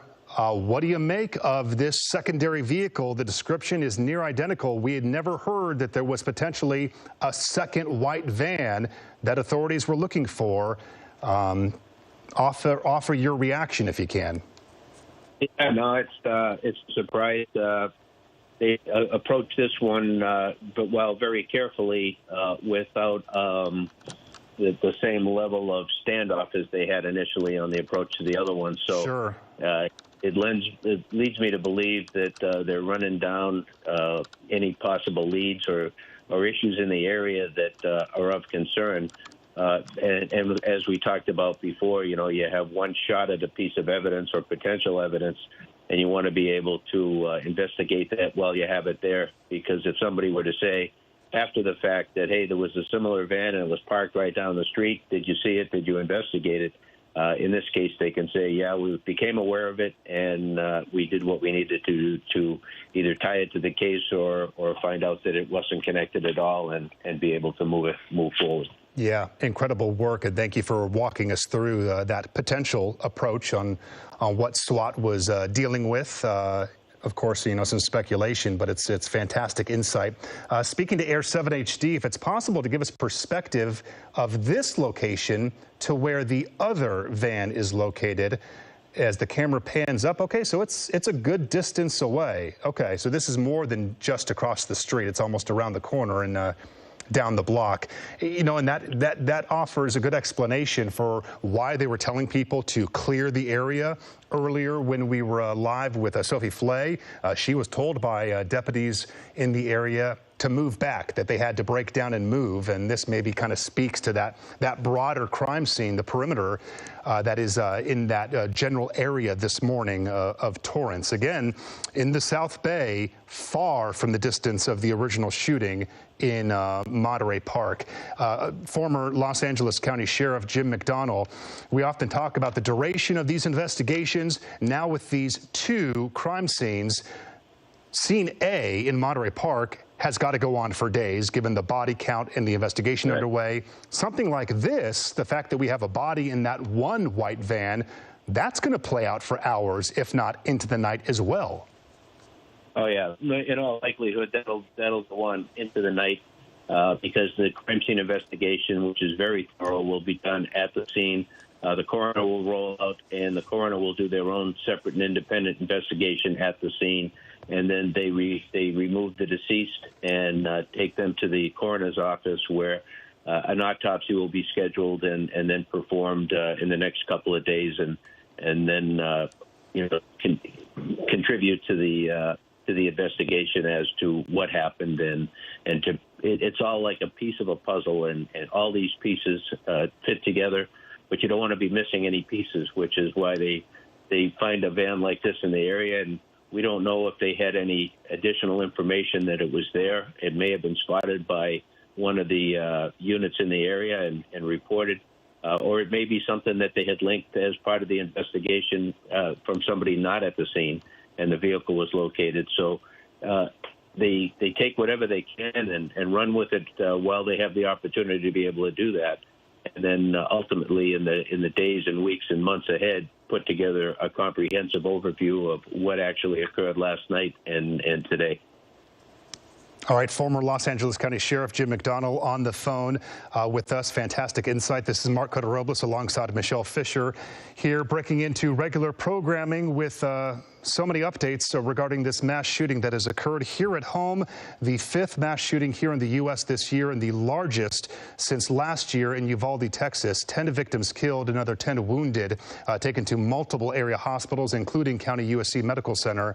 A lot of information that we are still waiting to learn, and on standby potentially for another news conference from Monterey Park City Hall, where our Rob Hayes has been located. At that location, we've heard from Los Angeles County Sheriff Robert Luna, bringing us the very best information possible. And again, should this be the suspect they were looking for, we had an image, a man in a beanie, located at one of the locations overnight, but never had a name released. And you just hope that this is the guy, that there's not somebody else outstanding that they're looking for. That would, of course, increase the concern. Everything's on the table at this point. Until they say we have everyone we're looking for, there still is going to be that kind of remaining concern, I think, for the broader community. One of the things that Sheriff Luna said a bit earlier was they have been diligent to make sure any update that really needs to be out there, that they get it to the viewers as soon as possible. So it's safe to assume, as you just mentioned, that we will get an update from them sometime, hopefully soon. I think the last update was about an hour, 15 minutes ago at this point, about an hour and a half ago. But, you know, with the discovery of this deceased person inside of this white van in Torrance, that is certainly something that hopefully will be addressed soon in terms of who this individual possibly is, and if it is the person that they're looking for who was in that photo with the beanie on. Obviously, we were not able to see inside of the vehicle to even get a look. I had a glance at the gentleman who was in the passenger seat who was deceased. Obviously, it was a brief glance. I can tell you he did not appear to be wearing a beanie. That may have come off in the hours after the shooting, but he was slumped over in the driver's seat. We had been overhead of the vehicle for multiple hours, 2 to 3 hours, and never had necessarily a good shot to indicate that he was sitting there, presumably the whole time. Our coverage continues right now with Eyewitness News reporter Josh Haskell in Monterey Park at the shooting scene. He's been there since early this morning. And Josh, something that really sticks with me is the community response. People who live and work in this community, a hardworking community, including, you know, the local bakers that you spoke to, heartbroken about what has occurred. Well, a lot of focus of this investigation the last few hours has been in Torrance, but let's not forget the whole investigation centered here in Monterey Park, and we're going to show you a little bit about what that looks like in a minute. But I just want to show you how things have changed here throughout the day. We now, the crowds have come and gone. A lot of community members, different people that were planning on experiencing and attending and celebrating in the Lunar New Year event that was scheduled to take place and takes place every year here in downtown Monterey Park. And as we pan back, I want to go in on that green awning because behind that shop is where the dance studio is located. And we know that since late last night, investigators have been centered on going in and out of that dance studio and, of course, the scene outside of it. And as we pan a little bit more to the left, we can show you where the command post has been set up. And we have seen investigators all day going back and forth through that alley. The entrance to the dance studio, again, is behind the building that is located on Garvey. We are at Garvey and Garfield, where we have been all morning. And as we pan around the other way, because I think it's easier for you to see, Mark, we've been talking about the community response. And as I mentioned, you know, people had heard about the shooting. They didn't know necessarily that the festival had been canceled. So we have encountered lots of people.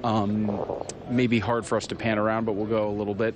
You can see that is where the festival was set to take place. A pretty sad sight as the tents are now being completely taken down. All the vendors spent the morning clearing out. They told me they were really looking forward to this day. This is an event that they don't just come to because they have a cultural connection to it, but it's a lucrative event for them, and they rely on it each year to sell their merchandise. And that's just not something that was able to happen today because of this mass shooting. You're getting a live look right now on Garvey, which is in downtown Monterey Park. And so we do have people that live in this area. We also have people that were planning on attending the festival, and we also have people that are trying to find out more information about their family members. That's been one of the saddest parts about this, is that I know that you had Leticia Juarez on earlier, and she's at the Family Information Center, and we've had some people that have come here first. I've seen numerous family members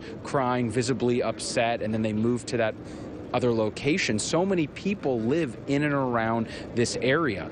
This is a very popular dance club, and from our interviews earlier, you heard that people were invited to events here. It was a pillar of the community. So many people are familiar with the dance studio or the different businesses around here. So they are just absolutely shocked that not only do they not get to celebrate the Lunar New Year the way that they had hoped, the way that they had planned, the way that they have in the past, they now are mourning some of their friends, some of their family members. As the investigation continues into how this happened, why this happened, and that is the latest here from Monterey Park. I'll send it back to you.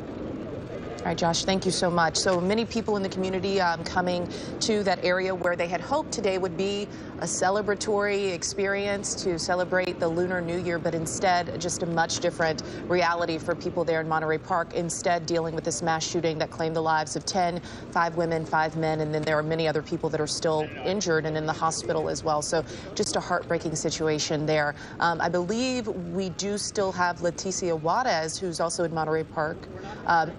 I actually stand corrected. We don't have her, but right now we are taking a live look back at Torrance, where we know there was also an active scene there. You see in the frame there a white van that was the attention of SWAT activity just about 30 or so minutes ago. A deceased individual was found in that vehicle. Still not clear if that was the suspect that police were looking for, who they released an image of about an hour or so ago.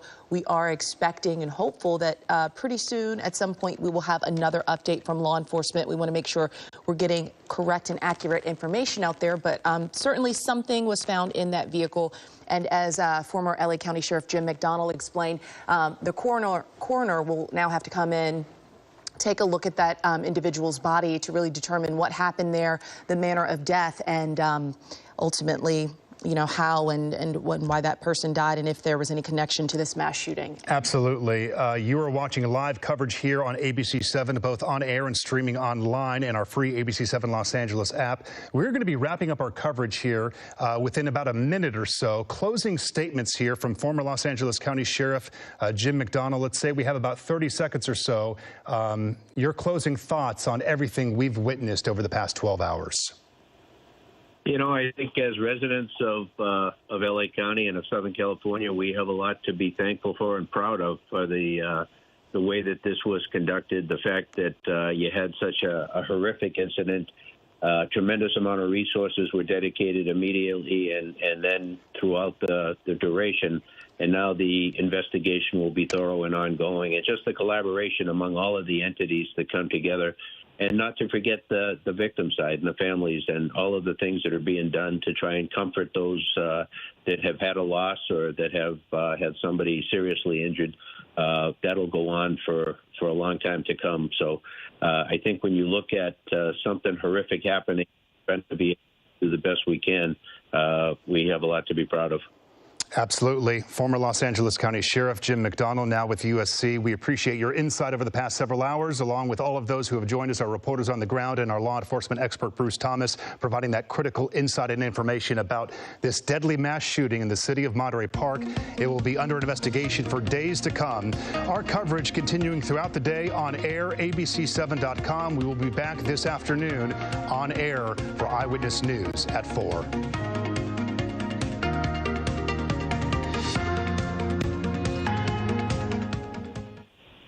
At 4.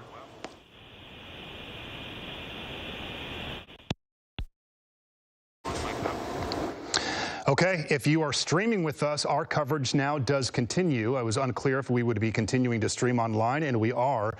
This is an image on the ground from Torrance, the aftermath of a SWAT operation from this deadly mass shooting. There were multiple scenes playing out, one in the San Gabriel Valley, actually 2 in the San Gabriel Valley overnight, and this third location in Torrance. Mark Cotteropolis alongside Michelle Fisher on the news desk, giving you the very latest on this developing situation. The image on the left of your screen is the white van that was the center of so much attention for a few hours in this parking lot, the corner of Sepulveda and Hawthorne in the city of Torrance. Now gathering evidence where a male suspect has been located deceased on the driver's side of that vehicle. For some time, we had 2 Bearcats pinning in this vehicle. It's unclear if there was any type of pursuit, what led officers to this location, but in the hours leading up to this specific ordeal, we were told that a white van, a white cargo van, was the suspect vehicle, and this is where they found it, certainly piecing together all aspects of this investigation this morning. Yeah, that was one of the first pieces of information that came in, I believe, was about that van, which does allow people in the community to then call police. And not only that, but then police to be on the lookout for that vehicle as well. And as you mentioned, it was located with a deceased individual inside, still unclear if that is the suspect who was responsible for this mass shooting, but those questions will be answered at some point. Things that we have not reported on because they have not been released is the suspect's name. Law enforcement said they had it. They were not releasing it. They also did tell us, however, that this was not an assault rifle for what it's worth that was used in the shooting. There was a weapon that was recovered by patrons at the second location last night in the city of Alhambra, a situation where this suspect allegedly walked into another dance hall facility and he was overcome by patrons who were able to disarm him. So at least one weapon in the custody of law enforcement. We've been told by LA County Sheriff Jim McDonald that that weapon was not an assault rifle. We have now 1 suspect deceased in the city of Torrance, 10 dead in Monterey Park. So clearly a lot to gather, a lot to go through in the hours and days ahead.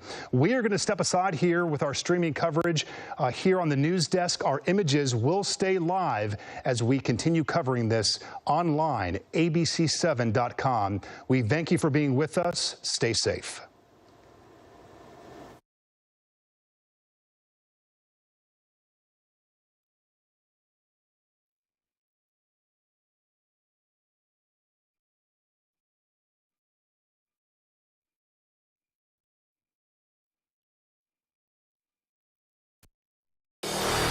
America's #1 news, ABC News. Most watched, most trusted, and streaming live to you anytime, anywhere, and free. This is ABC News Live, America's #1 streaming news, free to you 24/7. Watch America's #1 news whenever you want it, wherever you are, anytime. ABC News Live, streaming live and free on all platforms. With so much at stake, so much on the line, more Americans turn here than any place else. ABC News World News Tonight with David Muir, America's #1 most watched newscast, now streaming on ABC News Live.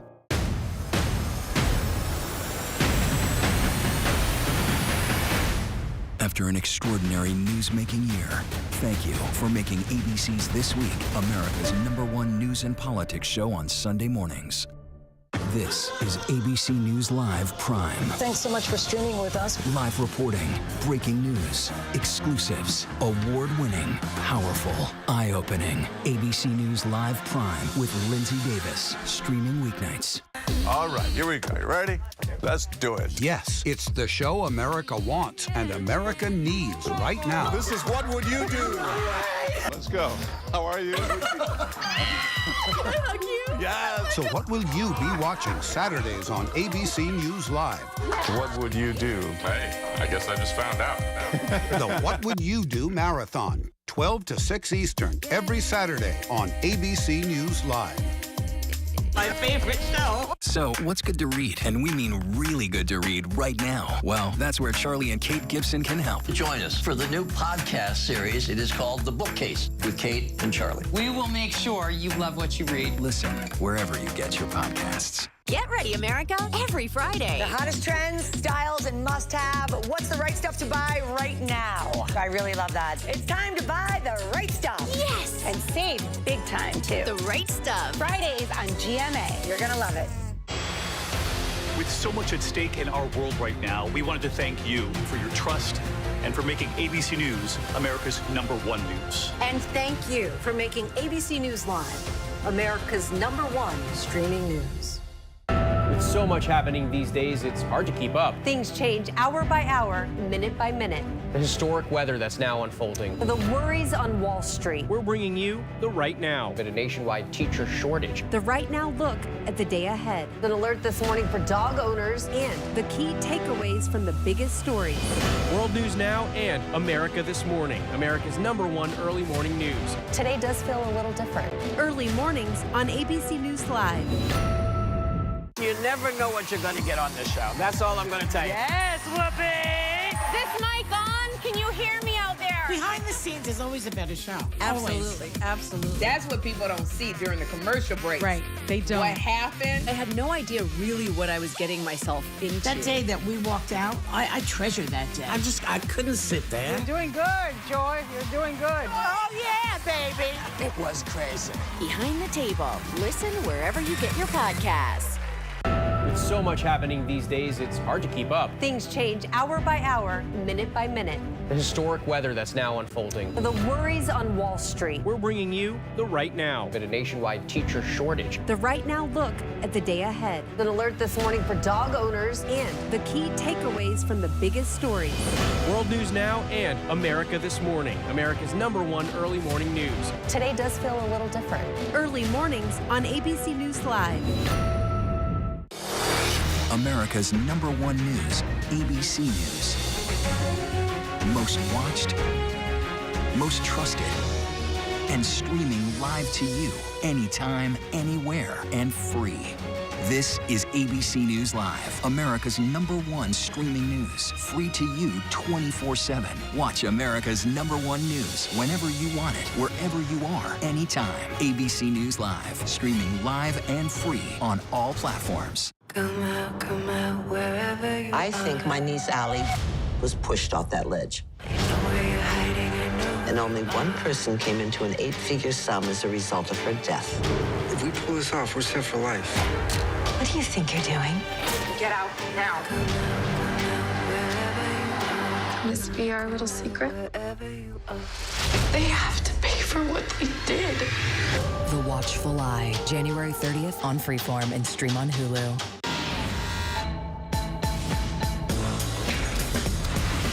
It's not the most current dance, but I do it really well. First time I've been in a place that I love, doing something that I love. With people that you love? No, I didn't say that.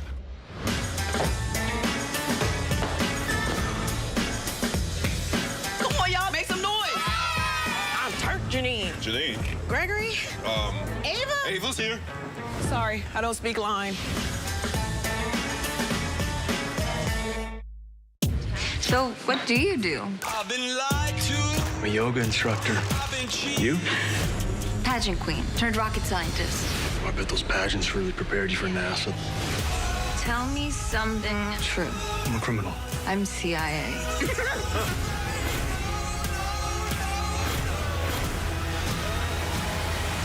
What did you say you do again?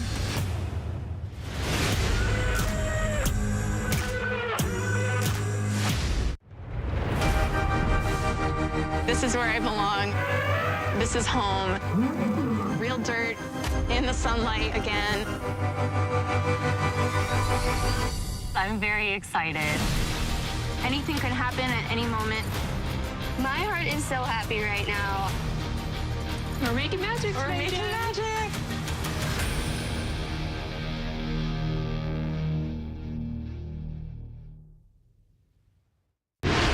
Reporting from the Capitol, I'm Terry Moran. Wherever the story is, we'll take you there. You're streaming with ABC News Live.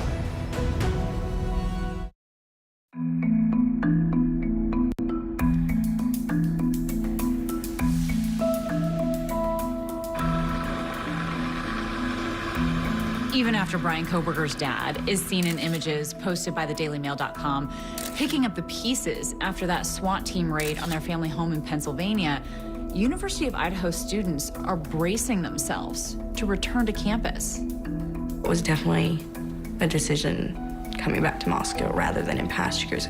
I know I was like, it's gonna be hard no matter what, and it's gonna be just overwhelming. Even with the suspect behind bars, there's a new sense that life on campus will never be the same. There's a little sense of relief now that they have a person in custody but I'm still locking my bedroom door, which is something I've never done in the past. Yesterday's status hearing in this Idaho courthouse was requested by Bryan Kohberger's public defender, Ann Taylor. And given the sheer volume of evidence and complexity of this case, it's no surprise she told the judge she needs more time to prepare her defense. We are going to ask the court to set preliminary hearing out into June. Mr. Kohberger, have you had enough time to speak with Ms. Taylor about your decision to waive your right to a speedy preliminary hearing? Yes. Images from the hearing show that Kohberger has a number of cuts on his face. The sheriff says they were from shaving. ABC can also report that there's extra security watching Kohberger at all times. The judge has imposed a gag order prohibiting lawyers or investigators from publicizing any details about this case. You're balancing the rights of Mr. Kohberger and the public's right to know. And that's a delicate balance, but one that has to be maintained in pursuing a fair trial. Despite what authorities say is convincing evidence of guilt, a resolution in this case is likely years away. The defense is going to pump the brakes in a huge way. What they're going to want to do is create as much distance as possible between the horror of this case and the ultimate presentation of evidence in front of the jury. There is a mountain of information and evidence that has to be presented and developed, provided to the defense, tested by them. This is a long road to justice. I think that what we're going to see next is there will be a not guilty plea entered by Bryan Kohberger and his defense team, at which point the discovery process begins. I fully expect Mr. Kohberger to continue to plead not guilty. I think a trial is extremely likely in this case. They will either take it to a grand jury for indictment, or they'll do what's called a preliminary hearing in order to establish probable cause that Bryan Kohberger, more likely than not, committed these crimes. And yet there are a number of questions in this case that may have direct impact on whether Kohberger is found guilty or innocent of the charges against him. The burning question for me is why? Why kill these 4 students? And why them? What was it about them? Is there a connection between Bryan Kohberger and these 4 students? There's a shoe print that hasn't figured into the case as of yet. But will that be more important down the road? We will see. We also don't know what happened to the murder weapon. Where is it? Can it be found? Motive is a question that everybody has in a case like this. But it's important to remember that motive is not actually an element of the crime. Oftentimes, we don't know what motivated a human being to take the life of another human being, and we don't have to prove it as prosecutors. There are so many questions about this case, and perhaps one of the biggest points that really does not make sense to people is, how is it possible that there could be a survivor who saw the killer face to face? How is it possible? The real question for me is going to be, what's his defense? I would expect that as the prosecution tries to put all the pieces together, the defense will try and attack each piece separately. Attack the cell phone data, attack the car evidence, attack the DNA evidence. The significant issue with the sheath DNA is that it's transfer or touch DNA. That DNA can remain on there for a significant period of time. What they will likely argue is that it could have been transferred, it could have been on there for a long period of time, that perhaps Bryan gave that knife sheath away, and someone else could have transported that to the crime scene. If it's not Bryan Kohberger, who is it? Bryan specifically said that he's eager to be exonerated, implicitly meaning that he's innocent of the crime. After reading the affidavit of probable cause, I do believe there are obviously holes in the prosecution case at this time. In response to this tragedy, the Kohberger family has released this statement. First and foremost, we deeply care for the 4 families who have lost their precious children. We will continue to let the legal process unfold, and as a family, we will love and support our son and brother. While much of the attention has been focused on Bryan Kohberger and the allegations against him, friends and family of the victims are seeking special ways to honor those taken from them. We felt like that was a really, really significant opportunity for us to honor our friend.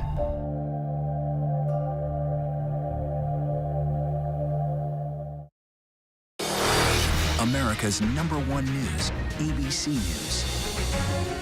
Most watched, most trusted, and streaming live to you anytime, anywhere, and free. This is ABC News Live, America's #1 streaming news, free to you 24/7. Watch America's #1 news whenever you want it, wherever you are, anytime. ABC News Live, streaming live and free on all platforms.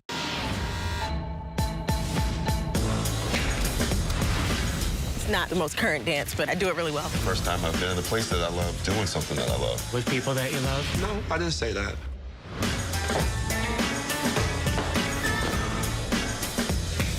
Come on, y'all, make some noise. I'm turned, Janine. Janine. Gregory? Ava? Ava's here. Sorry, I don't speak line. I'm innocent. I am innocent. I am innocent. How annoying that you just said all this innocent stuff for so long and you're really guilty. She would throw things. It was like working with a 40-year-old child. The housewife scam, the real life of Jen Shaw. 6.5 years in federal prison. Jen Shaw, a fraud. This is Impact by Nightline, now streaming on Hulu. Come out, wherever you I think my niece Allie was pushed off that ledge. And only one person came into an 8-figure sum as a result of her death. If we pull this off, we're set for life. What do you think you're doing? Get out now. This be our little secret. They have to pay for what they did. The Watchful Eye, January 30th on Freeform and stream on Hulu. With so much happening these days, it's hard to keep up. Things change hour by hour, minute by minute. The historic weather that's now unfolding. The worries on Wall Street. We're bringing you the Right Now. Been a nationwide teacher shortage. The Right Now look at the day ahead. An alert this morning for dog owners and the key takeaways from the biggest stories. World News Now and America This Morning, America's #1 early morning news. Today does feel a little different. Early mornings on ABC News Live. As a journalist, I've learned it's important to grab the reader's attention with a catchy headline. Here's mine. Local woman ruins own life. You are late, but I told everyone that you were donating blood. Okay, so act kind of woozy. So, what are you gonna put me on? The deadbeat. Oh my God, you're putting me on obituaries? Don't you come any closer, I will kill you. I'm already dead. Oh my God, you're my obituary? Fun fact, you're the only one that can see me. No! Yep. No! Yep. No!